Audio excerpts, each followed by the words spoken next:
Greetings, gentlemen. Welcome to yet another episode of the world-famous Mountaintop Podcast. I am your host, Scott McKay. You can find me all over social media, TikTok, on X, on YouTube, and on the other one that I always forget, at Scott McKay, and at Real Scott McKay on Instagram and Threads. But, gentlemen, please don't use Threads. It's just a cesspool.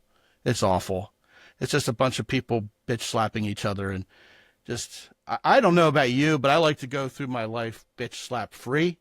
Now that we're doing video here to go with the audio, and I have a great pace for audio podcasting, if you guys haven't noticed already. So if you're listening to the audio feed of this, you're probably doing yourself a big favor. But hey, YouTube is present. They're taking over. And so, hey, here we are looking all spiffy on Riverside FM doing our podcast. And accidentally, totally, this is a complete coincidence. I'm completely honest with you. That's the way it is. Dr. Laura Sicola is my returning guest, who, on the other hand, looks great on video, as you can see. She is a veteran of Riverside FM, so she's been, like, talking me through the baby steps here of getting started. But I think we're doing pretty good. I mean, we're looking all decked out here with our frame that says Mountaintop Podcast and everything. Last time when you were on, first of all, welcome, Laura. We're glad to have you back. It's so great to be back, Scott. Thanks for the invitation. Yeah, for sure. How do you feel about being what I first termed crash test dummy, and then you were looking for a more complimentary term, so I went with guinea pig, and you're like, I don't think that's the one. I said, all right, well, how about test pilot? That sounds really brave. Right. Yeah, okay. So test pilot is. You are usually a co-host. Now you are my co-test pilot. So there's two of us in this cockpit, which is probably appropriate. Last time we talked about your TED Talk. I sort of hijacked the show. You know, something's going to get hijacked. That's the way to do it. It was a great conversation, which is why I'm back again. I had so much fun the first time around. Especially if your co-pilot's in the cockpit. That's the only way to get hijacked. You don't want to go old school with the hijacking if you're two pilots in the cockpit. So keeping it virtual, right? Yes.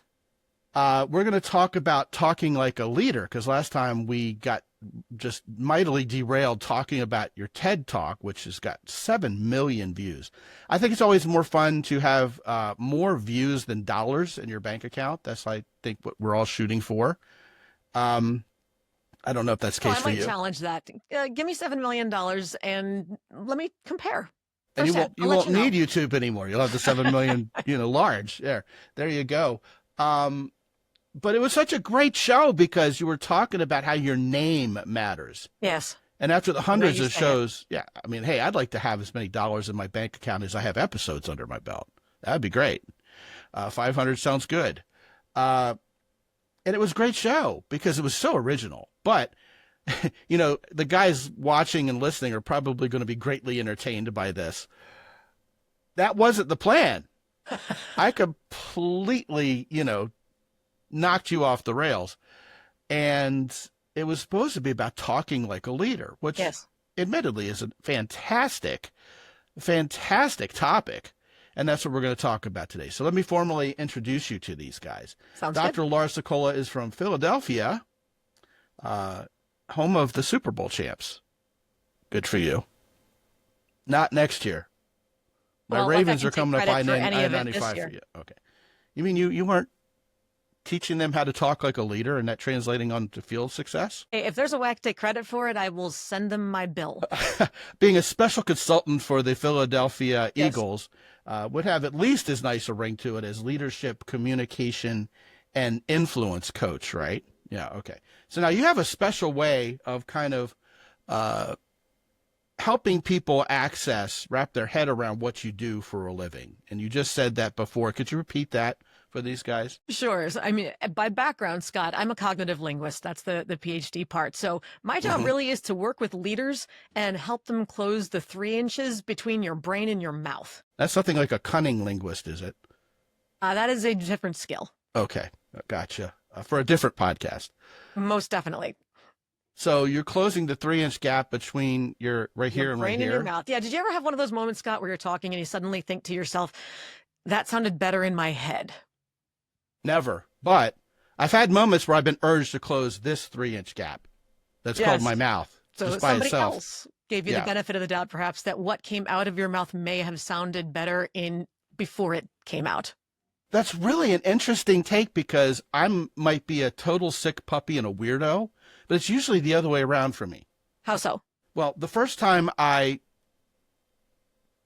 spit out a thought, it's usually the best perfectly worded version of it ever. So if I don't write it down, it's going to sound awkward the second and third time. You know what it's exactly like? Back in the day when we used to record voicemails, and you didn't know whether you were going to hit like the 2 or be able to hit, pound 2 and erase and re-record, and it would just send it, which has become meme worthy in movies, right? It's like a Hollywood It's very much staple. right out of Swingers. Yeah, exactly. But it works for him in the end anyway. So I'm one of those guys who was trained in that generation that I better get this right the first time. And the incredibly funny part, at least to me, because I like to make fun of myself, I'm a self-deprecating sort of dude when necessary, is I could never do that. Now, I could sit here on a podcast and, be pithy and witty and all that stuff, but when it comes to leaving a voicemail or recording your own voicemail prompt, right? Yep. No way. It wasn't going to happen the first time. And I don't know if you're like me, but the more takes I have to attempt, the worse it gets. Yeah, just I start pressuring. Yeah, you got it. Completely. Exactly right. But no, go ahead and See, as well as I know how to talk, I can't even pronounce the word elaborate. That's why I'm going to let you elaborate instead of me. Go ahead and tell us a little bit more, or a lot bit more, about what inspired your book, Speaking to Influence, Mastering Your Leadership Voice, and talk to me about your version of the story in terms of really tightening what you say and wishing it would come out different. That's all very interesting. Sure. You can only go so far up the career ladder based on your technical expertise, right? Whether you're an engineer, you're in finance, you're in design, you're in something else, then you hit what I call a linguistic glass ceiling. And if you want to get above that ceiling into the higher leadership, the more executive ranks, the senior spaces, then there's this lateral shift that you have to make. And it's no longer about how well you execute the tasks that you've been priding yourself on your skills for so long. Now, suddenly it's about how you communicate and how you lead those people who are now doing the job that you were doing for so long and everybody else. So maybe you were in finance, but now you have to lead the finance people and communicate with the tech people and with the sales people and with the marketing and whoever else and the HR people. You got to be able to translate that genius, that vision, that expertise so that no matter what kind of person you're talking to, they get it because they don't think like you think. So can you translate it, or are you going to sit there and keep staring at each other and going, why don't you get it? I said it in a way that was perfectly clear. What's wrong with you? What's your problem? That doesn't get you up past that linguistic glass ceiling and into the senior ranks. Do you remember the Chi-Chi's restaurant chain? Yes. They were wonderful if you were a gringo and lived up north because you thought you were eating Mexican food, but really you were just eating really delicious Mexican version of Olive Garden, basically. Got it. It was tasty, but it wasn't Mexican. It was one step up from Taco Bell. But I remember when Chi-Chi's opened in 1983 in Baltimore. I can't believe you actually remember the year. That's impressive. There's a reason why. Okay. It was the only Mexican restaurant in Baltimore. Got it. No one had ever eaten Mexican food before. That was the first. The lines were around the corner, so it was wildly popular. So popular that I thought I would be popular if I went and got a job there. Right? Okay. Well, it was my first job ever, basically. I worked as a busboy, or a service assistant, they used to call it, an SA. Back of house called it that. At Chi-Chi's in Timonium, Maryland, which has been razed and it's probably now a car dealership now. It's already been torn down. Terrible. And they gave me a boss who was hired because I think at the time she was probably the only Mexican lady in the entire city of Baltimore. So she got the job, Cultural appropriation. Let's hear it for that. And I remember one time she got mad at us and fired a couple of us because we wouldn't do what she told us to. We wouldn't do what she told us to do. But what she didn't realize, and we finally, as sheepish as we were, went to the GM and said, well, she sort of yells at us in Spanish. And no hablamos, And when we said no hablamos, because I actually was taking Spanish in school. That's where part of the brownie points were going to be, because I could come back and give reports to all the cute girls in my Spanish class about what it's like to work in basically Ersatz, Mexico, and San Antonio. And he was like, well, if you can say no hablamos, you can listen to what she knows, what she's telling you. And we were like, no, we really can't. But she kept her job and we didn't. So that's my Chi-Chi story. But, that's really ineffective, to go and talk to someone in a language they don't understand and expect them to follow you. That would classify as poor leadership, don't you think? Well, and that's literal and figurative. So if you're a finance person and you're talking to the engineers in all sorts of finance detail and you're going, and they're not all excited about the details as you are, it's like, okay. Or if you're in tech and you're all lost in the features and all the bells and whistles of this, and somebody in sales is going, I care about this. Why? I just need like 4 features. I needed to do this. Just tell me what button to push. Don't tell me why it works. I don't care why it works. So can you translate to the people in a way that they will understand it? And it's their job to listen. Look, communication is two-way. So you have to be an open-minded listener, but at the same time, you got to recognize, okay, how do I make sure that I'm speaking in a way that they will understand? That all makes perfect sense, even if it's not something we're actively self-aware enough to be doing in our daily lives right now. It sounds perfectly loud and clear to me that the point you're getting across makes sense. What also is loud and clear to me right now is guys drilling in the background in your house. Can you hear it? This is going to be a really nice test, actually. Usually I'm really fastidious about this. I was afraid of that. If we need to reschedule, we can reschedule. No. Okay. Nay. What we're going to do is we're going to test Riverside's magic dust ability, because it's got this AI overlay that's supposed to make you sound like you're on NPR or something liberal like that. But what I'm hearing is the drilling because your HVAC is out, and Yes, woman's got to have air only conditioning. Scheduled yesterday. My husband told me up 5 o'clock yesterday. Oh, by the way, the guys are going to come tomorrow to put in a new air conditioning unit. And I went, "You're telling me now? I've got 2 podcasts on the books for tomorrow afternoon." You're remarkably perky and in a wonderful mood for someone who's been told their HVAC system has to be replaced. that would knock me off my game for a few weeks, grumbling about that one. Fortunately, it's not going to be, God willing, it's not going to be a few weeks. Don't put that out into the universe, Scott. I will not appreciate that. Okay. Hopefully it's just one and done. We get it done today and all systems are go for tomorrow. Well, see, you might really have $7 million in your bank account if you're not worried about replacing the HVAC system.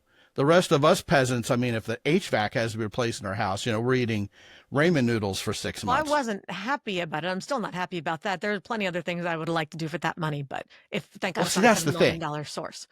If I ever went into another career and I was selling things, because I know you're talking to the sales guys out here as well as the engineers and everybody else. But first of all, as a little bit of a tangent, if you're a sales guy and you don't know how to talk like a leader, you're not going to be leading the sales team. Ever. Well, it goes with any division. Right. It goes for any division, but you're also not going to be closing a lot of deals. That's correct. And park that thought for a second. But, I hear a lot of drilling in the background, and every time I hear drilling, I think of the movie American Sniper. So that's the mental image I've got right now as we go through this podcast. So let's hope I can stay equally perky. And that nobody comes busting through my door with one of those drills. So at least now I've got a witness. Well, you didn't narc to the American soldiers as an Iraqi, did you? No, not that. Nope. I don't think you're set up for that. No. Okay. All right. So what you're talking about in terms of talking like a leader is all very objective so far. Now, you've kind of hinted that there's a subjective side to it. Sure. Yeah. So, back in my day, when I used to work for Lucid Technologies, that's how long ago it was, we used to bring very, very smart people in from Bell Labs, Sheldon Cooper IQs who really had no social skill. And I could go on and on with stories about what it was like just to hang out with some of these guys. It was crazy. Sometimes it was creepy. Okay. And they would get together with the guys who were the brainiacs over at SBC at the time, now back being AT&T, standing in front of millions of dollars worth of computers and networking systems. And they would talk shop with each other. And they were able to understand each other.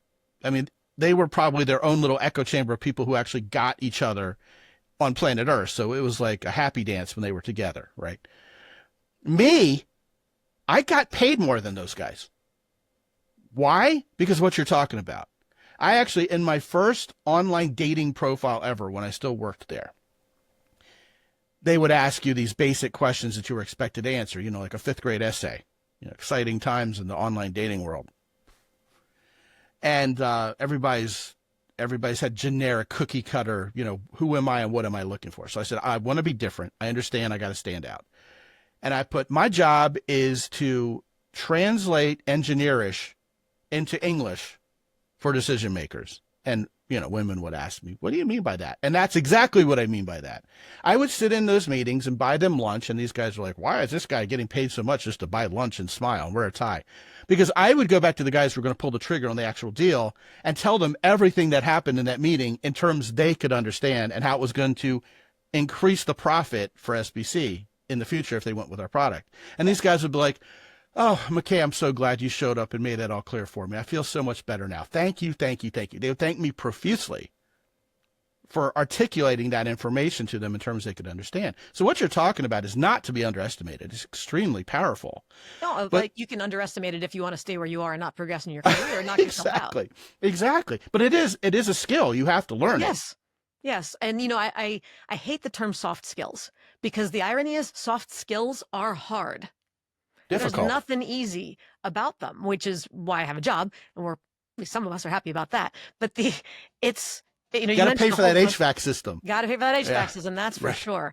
But you mentioned a whole bunch of things that I just jotted down. The objectivity versus subjectivity. The universal laws of physics are kind of objective; they happen, but what they look like in different contexts changes, right? So, when you're talking about, the guys who are scary smart, who are coming in and need to learn to translate. I mean, I like to call myself a recovering academic. I never intended to be an executive coach. I didn't even know that was a thing until, an opportunity came across my desk 15 years ago or so.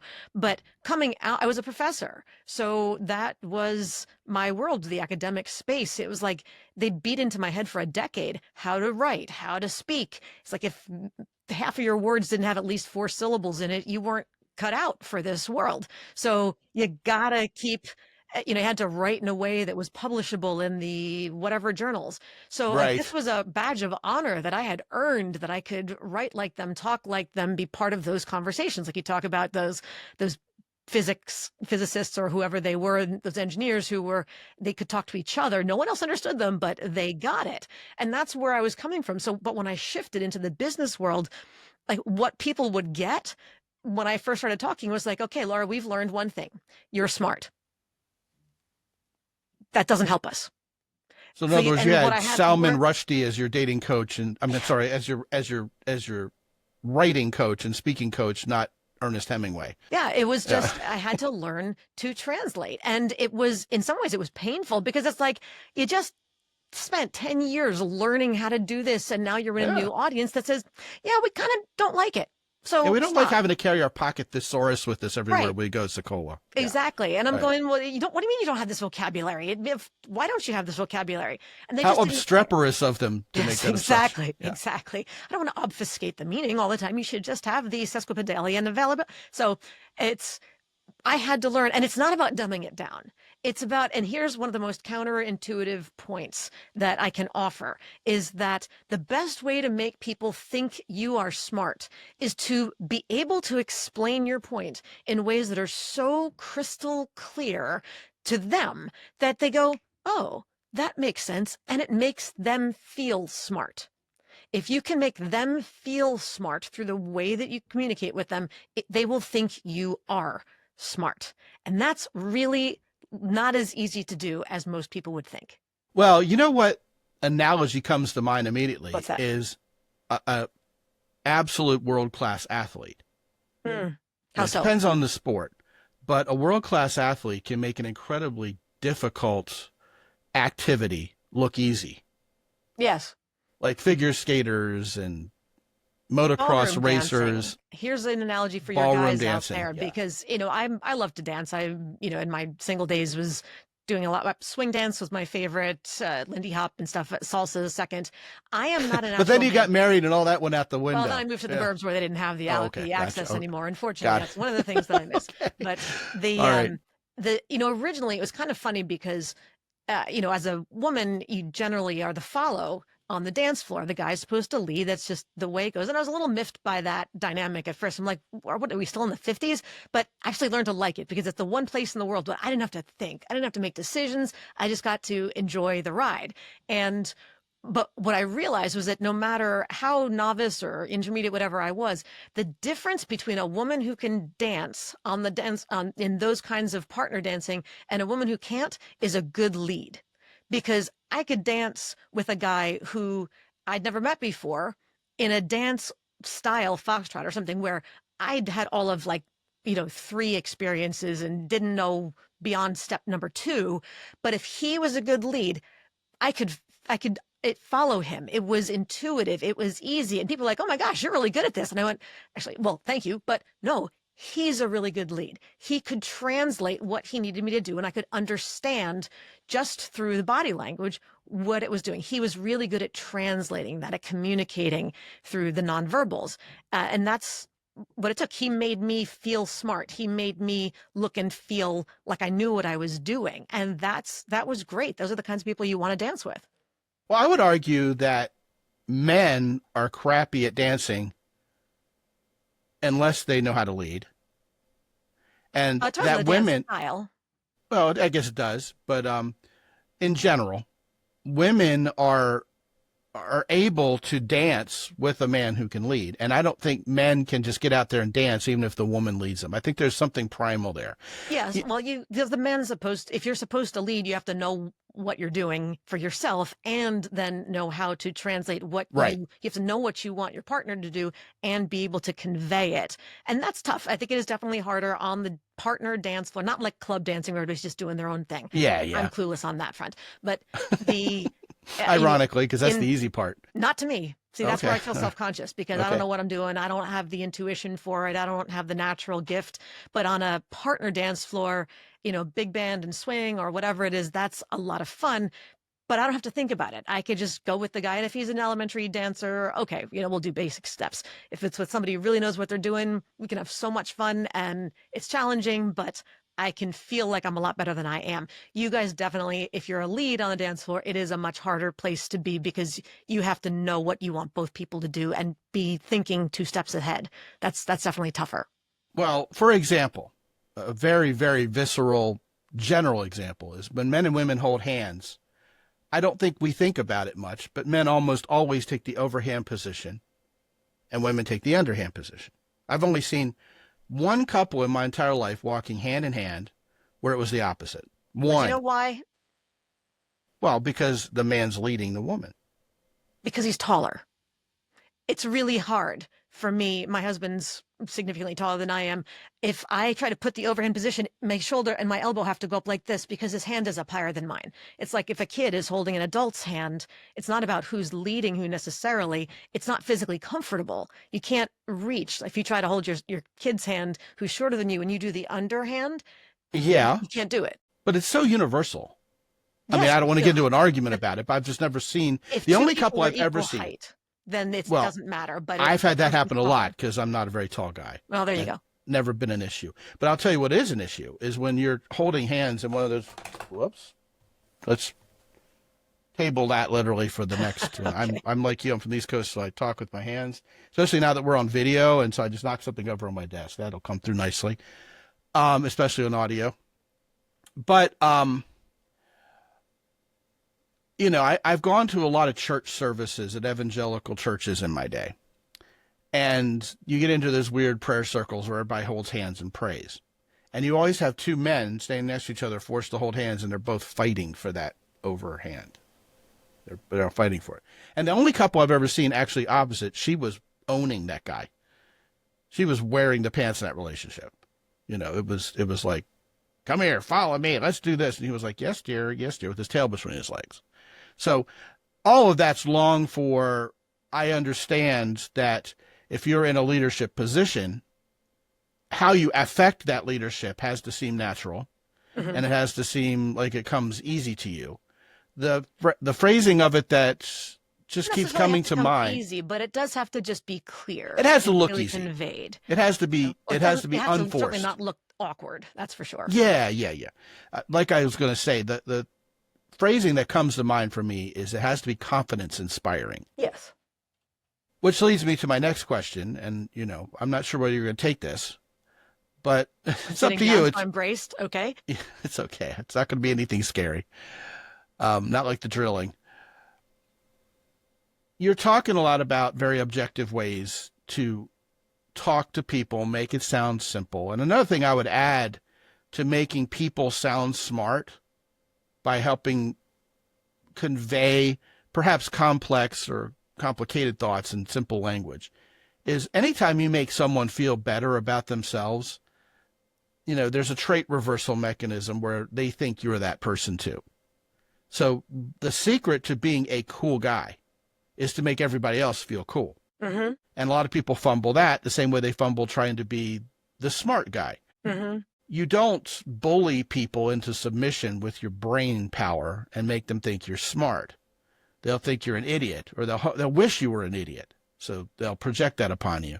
Well, they'll just recognize, I think most people realize when you're trying too hard to prove that you're smarter than everybody else or whatever. It's like, dude, what are you compensating for? Are you really that insecure on some other aspect of life that you just need to keep reminding us all semi-passive aggressively that you have this, that, or the other thing? Okay, stuffed shirt, do me a favor, take it someplace else. A key earmark of that, right, would be the person who uses those big 25-cent words incorrectly. Right? My style is pervasive, that kind of thing, like Mike Tyson. But anyway, the cool guy will make other people around him or her, cool gal too, right, feel cool, especially children. Like, oh, that is the coolest bike I've ever seen, man. I wish I had a bike that cool, right? That's always the cool dad. So anyone who makes people feel better about themselves seems better to the people they're affecting that emotion in. So everybody who goes around, and a lot of men are guilty of this, having a pissing contest with other guys and, playing one-upmanship. Well, that's nothing. I used to do this, and I'm better than you. They just come off like a douche. Douchebags to me are best defined as people who think they're cool when they're not. That has fit every douchebag person I've ever met. And tries to prove it to everybody else at the same time. Awful. Yeah, terrible. So, lest I come off that way, I want to ask you this next question. I'll let you know. I'm the host, damn it. It's my show. Know. All right. So, no, you're doing great. You're very cool. I like you, and very smart and good looking too. So, I mean, I think that's why they gave me the degree. It wasn't really because I, wrote anything useful. Well, I was just hoping to come off in all those ways by saying so. I was eating my own dog food over here, which is a terrible image for a video podcast. Won't happen. Don't throw milk bones at me. It ain't going to happen, Captain. All right. So, like I said, we were talking about this being very objective. It's the words you choose to say, making it simple. Hemingway versus Salman Rushdie, and yet I would hope and trust that there's a huge, big old subjective side of this also. Yes. So what's objective? How you carry yourself, etc. Sure. Well, and beyond that, honestly, what's objective are the simple principles of things like don't talk over people's heads. Don't try to prove that you're smarter than they are. Don't, make sure that you're translating your argument, your rationale, your expertise in ways that they can understand. Those are all basic, universal, objective principles of good communication, of good leadership. But all the rest is subjective. So, that's the finesse part, is understanding. And we tend to, I hear a lot of false binaries, places where we pigeonhole ourselves and we end up limiting our own success because we just stuff like, well, I can be nice or I can be strong. And I tried being the other one and it didn't work. And that's why I stay here. Or I can be, pick whatever it happens to be. We set out these black and white choices for ourselves. Finesse is all in the gray. Diplomacy, leadership is all about the combinations. So think about it this way. If you're, if you need to give constructive feedback to somebody at work, maybe the person you need to give constructive feedback to is somebody who's really sensitive, who's a little concerned about their performance. They know bonuses are coming up at the end of the year. There's, they took some heat for something previously, so they're a little on edge right now. Or maybe the person that you are talking to has the feeling like, I don't care, just give it to me straight. If I need to fix it, I'll fix it. I don't care. I'll do it. Just effing tell me. So those two people might be on the same team, but you need to give that same critical feedback to those two people in very different ways for them to be able to receive it. Yes. And it's how you give that feedback that changes everything, because you don't want to crush the one guy's soul, and you don't want to have the other guy feel like, what, are you afraid to tell me? You're my boss. If I made a mistake, tell me, I'll fix it. Pull up your big boy pants and let's just move on. I got other stuff to do. Stop hemming and hawing. Quit beating around the bush. Right. So neither is right. It's just a matter of, if you are the boss, you need to be able to address both in ways that does two things. Because diplomacy, or tact, is the strategic ability to balance two things. It's the ability to honor the integrity of the relationship and honor the integrity of the message. So can you be clear, so it's unambiguous what needs to happen and why, and still not have this person feel like you're either a total wimp or a total sledgehammer of a human being? So if you can do that both, or a shorter version is, the tact is the ability to make a point without making an enemy. You're Italian. I think the term is al dente. Which can be applied to personality type. Before. That's tender but firm. Yeah, that's the art of dancing on that tightrope between. I've heard it applied in this context. Al dente. Okay. Yeah. If you're an al dente person, you're tender but firm, right? And you're able to be truthful, short of being blunt. You're still kind of nice about it. Not being Mr. Nice Guy, but you're at least still likable after you drop the hammer. Yes.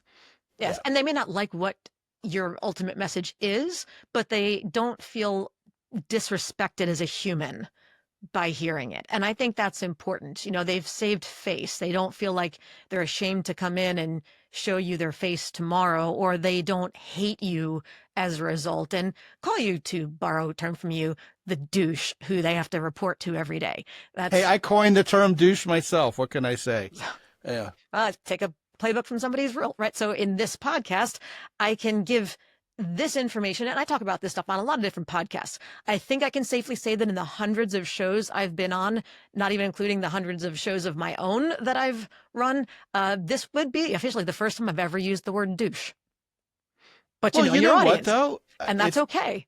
It's a huge faux pas to be a douchebag. It is. If you want to talk like a leader. Yes. It's very counterproductive. It will have the exact opposite effect you're hoping it'll have, which really reflects on your judgment, your wisdom level, all those things that contribute to you looking like a leader. Yep. Talk to me about elocution, pronunciation, the cadence with which you use your words, the tone and your body language, even your facial semiotics. Sure. I think that all... It's a lot of big words in that question, Scott. Well, I have to consider who I'm dealing with and who my audience is. I'm talking to you in terms you can easily understand. Words like elocution. I think about my audience and I end up saying douche. See what I did there? All right. No, I'm actually being serious. I'm matching your energy, which I think is a hallmark of what you're talking about also. And you are smart and you love to banter in these ways. So I'm meeting you where you're coming from. And I'm a Jersey Italian, so you got to try a lot harder than that to offend me. Well, I'm unoffendable. Not that it's a challenge, but it's right. We're safely in the gray. Yeah, I feel like you and I go way back at this point, so what the heck. But I think a lot of times guys lack the self-awareness, and we're talking to a male audience. They lack the self-awareness to realize how they're coming off. But, do a few of these video podcasts and watch yourself post-production, and you're going to learn a lot of lessons real quick like. And And I I think a recommend that lot for of, all my clients, by the way, is that they do little mini video recordings of themselves on their phone, because I can't coach you until you see and hear what I see and hear. Otherwise, I know what you actually said and how it actually sounded and looked. You know what you meant. I guarantee those are not the same movies. And if you don't believe me, ask your mother, ask your siblings, ask whoever. They'll tell you the truth about or that. just compare CNN.com to FoxNews.com and you realize you can have two different movies really quickly. Well, those are a whole different level of the D word again. So I'll stop saying it out loud, but they're kind All of the equally above, right? talented in that space. Wow, that's wonderful. So what tips would you give these guys if they wanted to escalate their level of coming off like a leader, maybe help escalate themselves up the corporate ladder, or, Hmm. in whatever their career is, this is going to be beneficial. I can't imagine any career where it wouldn't be, even if you're a classroom teacher, Correct. professor, or Yep. especially in the military, it's kind of trained in, Yeah. it's baked into the training. Yes. Look, executive presence, leadership presence, command presence. There's all different Right. terms for it. And I think what's important, the one little nuance there is in notice command. If we're going to go with that military angle of it, the command presence, there is a massive difference between commanding respect and demanding respect. For sure. Yeah. Right? If you have to demand respect, you will never command it. Yeah. And you're probably not really being respected. No, you're not, exactly, because They're that's going why through the you have to motions. demand it in the first place. But it's something about how you do an awful lot of things, frankly, that have diminished people's respect for you. So you need to earn it again. But so back to your original question, let's start with a key question that I often get, which is more important, what you say or how you say it, right? And the answer is neither, as far as an either or. That goes back to the false binaries that we set up. What's most important is that they integrate seamlessly. What you say and how you say it have to match. Because if they don't gel, your instinct, the listener's going, something's weird. It's And there's a creepy. lack of trust. It seems It's creepy. disingenuous. Yeah, it's just off. And when something in your gut feels off, it doesn't matter that your brain's going, well, I understand the words, but your gut's going, yeah, but I'm not buying it. So on things like, even, when we started the show today, you welcomed me on it, and, I'm glad to be here. I loved talking to you the first time around, glad to have the second opportunity. But if I had said to you, yeah, Scott, glad to be here too. Thanks for inviting me back. There's entire comedy movies written around that whole schematic. Sure, but the words that I said are perfectly nice, on paper. There's Energy nothing doesn't wrong with match. it, but the energy doesn't match. The energy completely undermines the credibility of that message. Now, that being said, it's not just in that case, sure, it's the way you said it that screwed things up, but it works the other way too. If I'm giving you feedback on this and, I said to you, Scott, I mean, thanks for the invitation. I mean, I think you're a douche, but, it's all good. You'd be like, what the, that's not, I mean, I know we used that word on the show, but Thank you, I that think. was not, it's like, but I said it nicely. I was smiling when I said it. So isn't it more important how you say it more than what you say? No, because what you say is the foundation of the message. If you do construction, the foundation of your house must be solid first. Otherwise, it doesn't matter what you build on it. What you build on the foundation is the delivery. So you got to have both structures strong. Important. You have to choose your words carefully, not being too technically detailed, not talking over people's heads, not being insulting and calling them names, not being, whatever it is. And your delivery has to be appropriate for the audience and for the message and for the context at the same time. When you can find that match, that's where your leadership image is naturally elevated. That's where you command the room and you command respect. I think that was an extremely well articulated version of X% of communication is nonverbal. Yes, and so there's a really bastardized stat out there Yeah, about, right. well, 55% of 80%, communication, 30, whatever 99%. percent.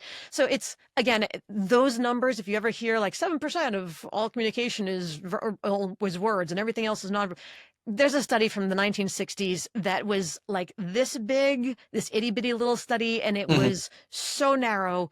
That's in the moment, the number they came up with. It is Hmm. not translatable to the rest of the world. What the big takeaway from that study was is exactly what I just said. When what you say doesn't match how you say it, your credibility is shot. That's the takeaway Yeah, from that. But that's exactly right. you do need to have both solid what and solid how. Good words and good voice and body language. Well, we've already alluded to watching oneself on video or listening to oneself on audio. If you take away the video component of it, which is ironic for me to say because we're actually adding the video component of this podcast, even as I'm suggesting otherwise. But watching yourself talk is different than simply listening to yourself talk, because you'll pick up a lot more. It's kind of like a blind person's sense of hearing is heightened. You'll give yourself your own window into that, which is probably a weird analogy. But I follow exactly what you're saying. I also think a lot of guys probably should slow down, especially if they come from where we come from, the East Coast. Entire companies have gone bankrupt because they hired their entire inside sales force from Boston.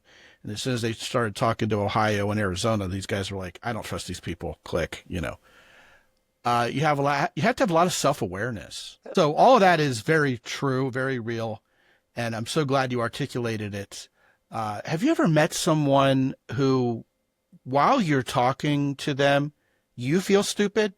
Like you don't know how to talk, or like you're not very clear, but really you get back and you say to someone you trust, have you ever talked to that person?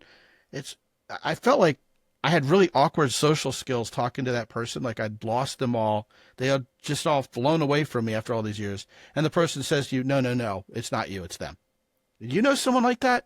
Every now and then you encounter somebody, Right. somebody who lacks social cues or just is a total poker face, and you can't tell if they're hearing you, understanding you, think you're nuts, are looking for the Acme trapdoor button so that the floor opens under you to make you go away. Every now and then there's somebody who just, yep, you can't I'm read. not as quick as a road runner, so sometimes I get caught flat-footed there. But yeah, it seems like there are these people out there who, if you have a conversation with them, everything is a non sequitur that comes back. Like, where are we going with this conversation? Like, I was talking about oranges and you're talking about apples in response as if we were always talking about apples. I don't feel too smart or cared for here in this conversation. And I've noticed those people are almost never leaders. It is definitely, or if they are, it's not on a healthy team. A very confused team. Yeah, or frustrated because they don't frequently feel heard. Well, I think this has been a fantastic conversation. I'm glad we finally had it. And what I want to do, Dr. Laura Sicola, is send these guys, first of all, to mountaintopodcast.com/Amazon, where they'll find your book right at the top of the storefront there. It's a dedicated storefront with all the books from all the authors that I've had on. And yeah, you're welcome. And you guys who are listening to this show within a few days of it being released, you're going to find that book right at the top. And once again, it's called Speaking to Influence, Mastering Your Leadership Voice. And you know that Laura's very smart, and so you're probably already extrapolating that information to infer that she is also an excellent writer as well. I try to make it conversational. It's the first main book that I wrote that was absolutely not intended for an academic audience. I actually felt a little dirty doing it because there weren't footnotes and biographies and all sorts of stuff on every other page. It was rather liberating, as a matter of fact. But lots of good, because we don't want to read all those erudite sounding Neither did I. books So in the it's a lot of stories, anecdotes from clients, from my relationship with my husband, with my kids, with whatever else. Because the principles apply whether it's at work or at home, social or professional. It's just, again, a matter of how they apply. What are the nuanced details, and how do you need to address each person individually? Also, I want to send guys to mountaintopodcast.com/Sicola, Sicola, which I'm sure you get this all the time. Sicola. I do get that one every now and then. I'll tell people, they'll say, is it that how you pronounce it? Sicola? It's like, yeah, it's like Pepsi-Cola without the pep. I'm the pep.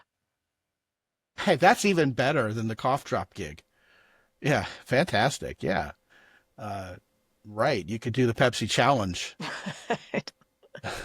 You could do my challenge. Make a game show. Well, there is Yeah. a blind spot challenge in the book, every chapter. So the great part is what I did was I took everything that I train, everything I coach, and I put it into this book with the idea being that if you actually went through it chapter by chapter, at the end of each chapter, there's a little challenge, exercise, recording, analysis, whatever Good. it is, so that That's it's like great. I was coaching you myself. Just do it, and by the time you get to the end, I guarantee you'll have at least one of these moments where you're going, oh, that's why they weren't so thrilled with me afterwards, or that's why they're not giving me the response that I'm looking for. Oh, okay, note to self, because I can't coach you again till you see and hear what I see and hear, and this is a way to make sure that we both are watching the same movie.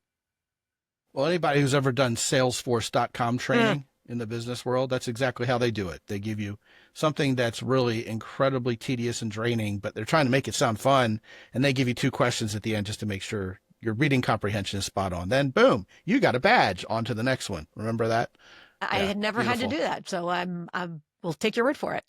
Oh, 50% of my audience is going, yeah, thank you for bringing that one up. That's Now they're a going to be painful twitching memory. for the next. Right. No, because they know how to communicate like a leader.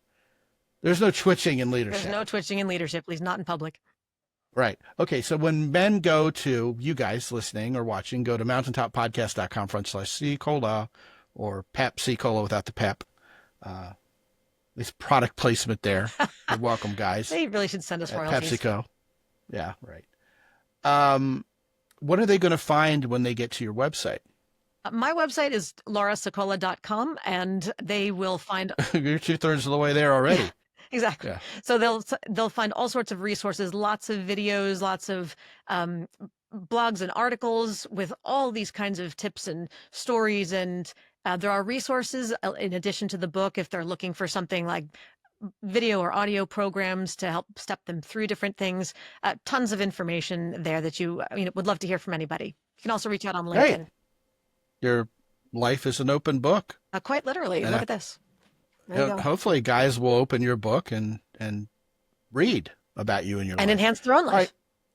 Exactly. That's the most important part. Heck with us. It's all about them. Yes. Well, wonderful. Laura, thank you so much for returning. It was fun to have you on the first time. I would argue this has been even a more fun show, and I certainly appreciate you being on. It was a great opportunity, Scott. I always enjoy the conversation. Absolutely. And gentlemen, be sure to go to Mountaintop Podcast and give some love to mountaintoppodcast.com, that is, and give some love to our sponsors, Jocko Willink's Company, Origin and Maine, the Keyport, and the guys at Hero Soap. When you use the coupon code Mountain10, you'll get 10% off your order no matter which one of our fine longtime sponsors you do business with. And guys, check it out. Some of you need to get on the phone and call me. What you see is what you get. Scott McKay is written on my passport. I'm not playing a fictional character here. I mean, if I was, I'd be doing a really bad job, wouldn't I, Laura? Depends on the intention. I don't want to. Right, exactly. Or also a really good job because I come off so authentic, one or the other. But fortunately for everybody involved, we don't even have to worry about that because I just am who I am. And when you get on the phone with me, having scheduled that time at mountaintoppodcast.com, you're going to realize we can talk about what you got going on. If you have ideas for the show, tell me what you think about the video version. Maybe some of you went straight back to the audio. Don't know. It sounds like that to me. This was a little more fun. A little more humor came out on video. I think that's a good thing. I think this will be a good trend. But whatever's on your guys' mind, especially when it comes to you guys getting better relating to women in your life and maybe getting back out there after a divorce or something like that. Hope you'll get on the schedule. Talk to me for 25, 30 minutes for free at mountaintoppodcast.com. Lots of other goodies there for you as well. And until I talk to you again real soon, this is Scott McKay from X&Y Communications in San Antonio, Texas. Be good out there.